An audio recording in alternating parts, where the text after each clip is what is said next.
Pinawalang sala ang 7 opisyal sa kasong mutiny matapos na isumiti ng defense lawyer ang ikalawang mosyon nila na ibasura ang mga inihain ng oposisyon ng prosecution laban sa mga akusado. Ang mga pinawalang sala ng Military Court Martial No. 2 ay sina Colonel Orlando de Leon, Philippine Navy, Lieutenant Colonel Custodio Parco ng Philippine Navy, Lieutenant Colonel Achille Sigumalyan ng Philippine Navy, Major Jose Doctolero, Philippine Army, Captain William Oparo, Lieutenant Homer Estolas ng Philippine Army, Lieutenant Belinda Ferrer ng Philippine Navy. Ayon sa abogado ng depensa, Atty. Trixie Angeles, sa ginanap na promulgasyon ay napaniwala nila ang korte sa kanilang argumento na walang naganap na mutiny sa kanyang mga kliyente tulad ng pinalalabas ng prosecution. Ginagrant yung motion for reconsideration, second motion for reconsideration on a finding of not guilty. In other words, nag-file kami ng motion noon na i-declare na not guilty yung mga kliyente namin kasi kinulang yung ebidensya ng prosecution.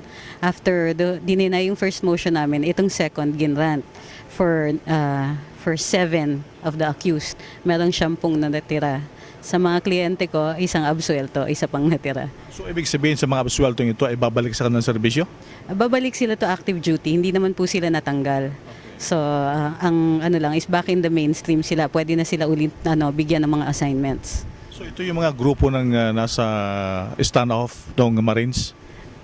Yung alleged standoff kasi hindi namin tinatawag na standoff yun eh. Merong konting gulo dahil sa parang na-compel na matanggal si General Miranda bilang commandant ng Marines. So, anong inakbang yung gagawin matapos na maiwan yung 10 pa?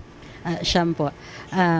Kami present kami ng bagong arguments para i-attack itong decision with regard dun sa 9 na natira.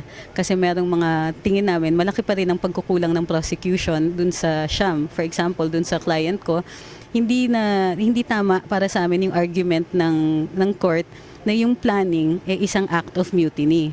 Kasi base dun sa batas na sa criminal laws, for example, mag-usap tayong dalawa at sabihin natin, sige, patayin natin si letter A.